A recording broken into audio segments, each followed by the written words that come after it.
Tennessee held a press conference to announce the start of a new era with the naming of Phil Fulmer as the new acting athletics director. Provided/UT Athletics.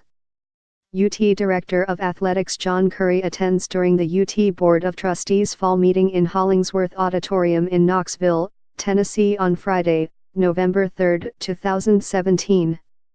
Items that were discussed included outsourcing decisions, updates on Neyland Stadium renovations and system-wide policies regarding free speech and smoking. Photo, Calvin Matthees, Knoxville News-Sentinel.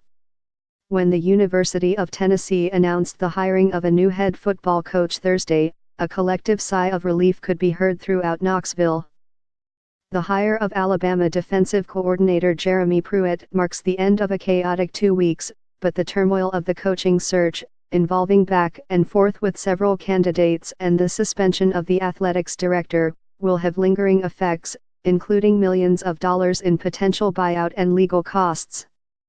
That includes an original estimate of nearly $13.7 million in buyouts for former coach Butch Jones and his staff, even though that figure likely will be reduced, and a potential $5.5 million buyout for athletics director John Currie if he is fired without cause.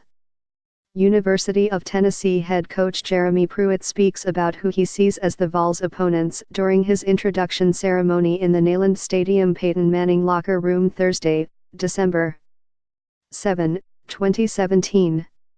There's also the potential for costs associated with the university withdrawing on a contract Currie reportedly signed with coaching prospect Greg Schiano before reneging on the deal after fan backlash.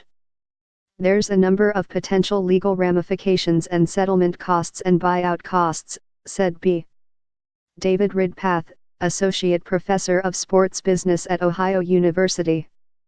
I definitely think there's going to be more. I really don't anticipate John Currie walking away with nothing. I'd be really surprised. And I'd also be surprised if Schiano actually took action, but that all remains to be seen. At the time of Jones' firing in November, Currie said the total cost of buyouts for him and his staff could total around $13 million. Read more, Butch Jones fired, what's in football coach's termination letter from Vols AD John Currie. That cost will likely be reduced, however, after reports Friday that one of Jones' assistants likely will remain at UT under Pruitt and another has been hired at Mississippi State. A link has been posted to your Facebook feed. Tom Satkowiak, spokesman for the UT Athletics Department, said in an email Friday that it's way too early to estimate a cost for the buyouts given that they will depend on the salaries that Jones' assistants land at new jobs. ESPN reported Friday that defensive coordinator Bob Shoop will be filling the same job at Mississippi State. Shoop was Jones' highest-paid assistant and would have been due a buyout of $1.3 million if he was terminated without cause. Running backs coach Robert Gillespie is also expected to stay at UT under Pruitt, meaning that he would not be due a buyout of $595,000. A link has been posted to your Facebook feed.